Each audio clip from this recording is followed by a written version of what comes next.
A questão de número 33, na prova de Física para Medicina no vestibular da Cristos em 2014. Usava dois conceitos extremamente importantes em eletrodinâmica, os mais comuns também em prova. A definição de intensidade de corrente elétrica, consequentemente a definição de portador de carga, e também a primeira lei de Ohm. Vamos utilizar então essa questão como um pretexto para a gente revisar essa parte da teoria. Olhe na tela. Estava escrito assim no enunciado: suponha-se que a resistência entre as paredes de uma célula biológica é 5 vezes 10 elevado a 9. E, evidentemente, se é resistência, tem que estar medido em ohms.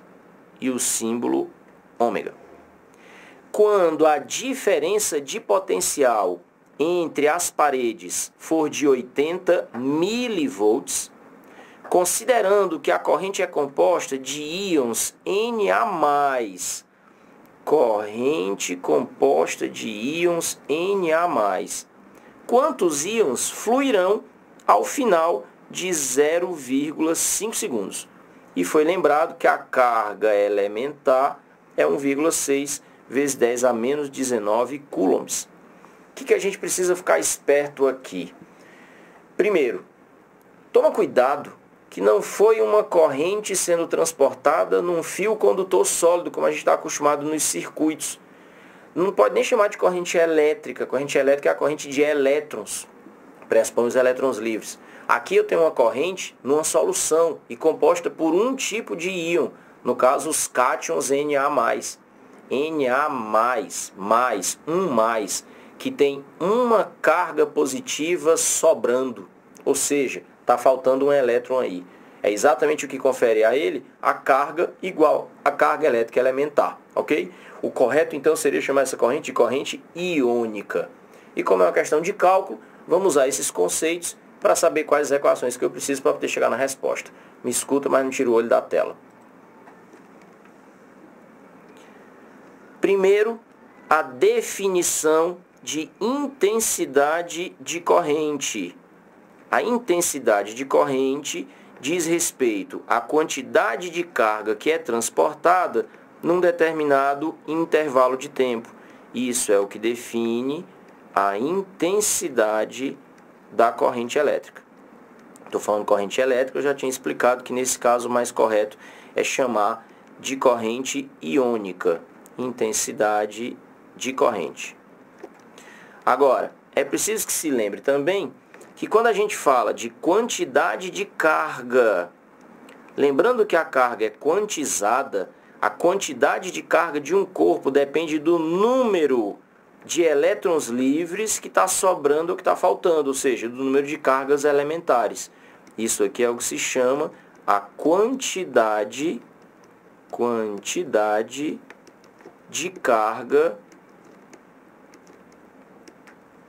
de um corpo.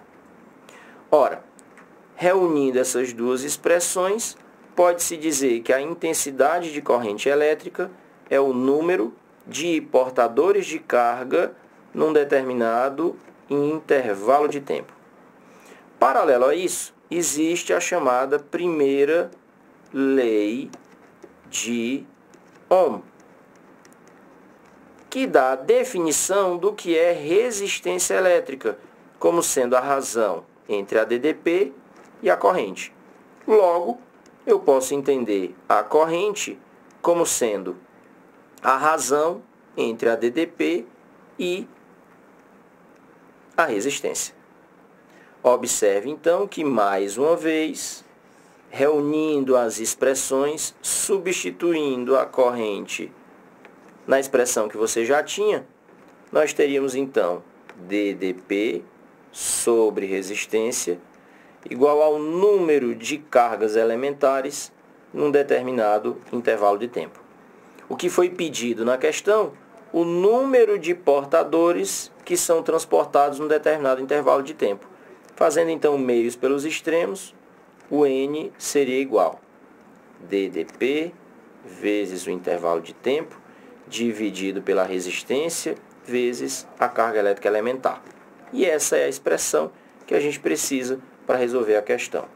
Olhando então para os dados que foram fornecidos, nós temos N como sendo DDP vezes o intervalo de tempo sobre resistência vezes a carga elétrica elementar. Foi dado tudo que a gente precisa. Agora, temos que ter cuidado com os prefixos. A DDP não é 80 volts, mas sim 80 milivolts, a milésima parte. O intervalo de tempo, 0,5 segundos. Eu não vou colocar as unidades porque eu estou colocando todas no sistema internacional. A resistência, 5 vezes 10 elevado a 9 ohms. 5 vezes 10 elevado a 9. E a carga elétrica elementar, 1,6 vezes 10 elevado a menos 19 coulombs. Delfrante, será que essas contas vão ser chatinhas? Talvez não. Repara, eu posso usar o 10, a dezena aqui do 80, para eliminar essa vírgula. Então, esse 5 já divide com o 5 ali de baixo.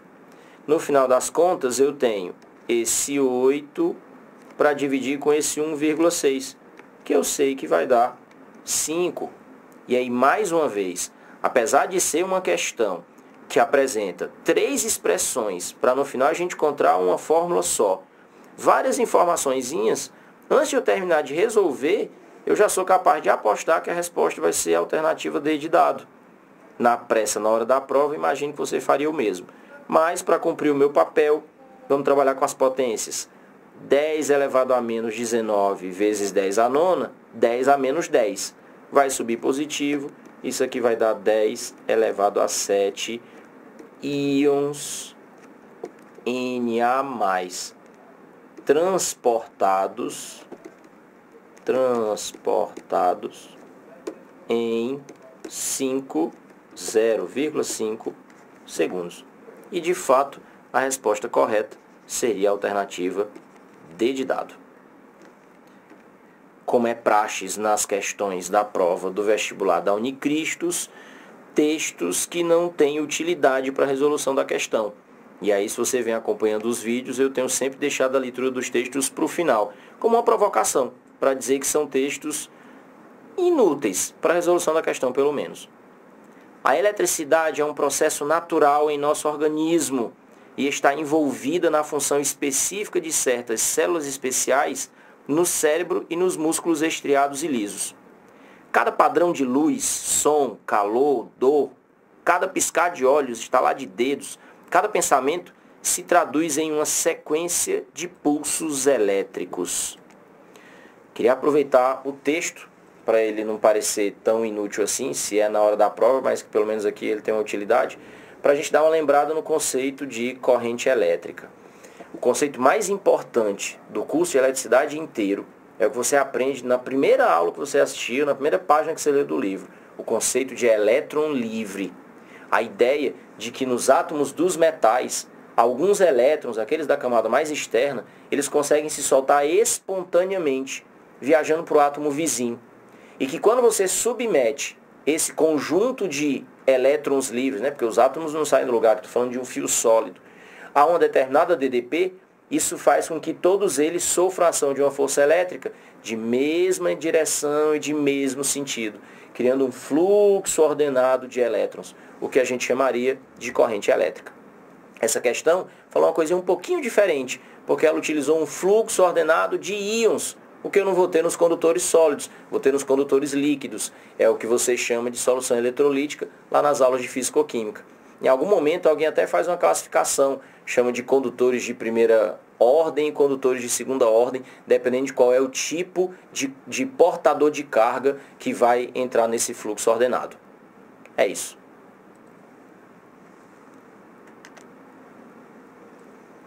Olha só, o canal só consegue ficar no ar se ele tiver algum sucesso.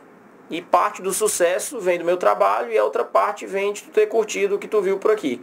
Então, se tu curtiu, não te esquece não, clica aqui embaixo e dá um joinha no vídeo, ok? Se você ainda não é inscrito no canal, a inscrição é importante para você. Cada vez que a gente posta um vídeo novo, você é avisado por e-mail. Dá até para assistir de dentro da tua própria caixa de entrada do e-mail, você já assiste ao vídeo de lá. E hoje você consegue fazer isso com facilidade, até do aparelho celular, usando um chip 3G, não precisa nem estar no Wi-Fi. Então se inscreve no vídeo e não te esquece de dar o joinha, ok?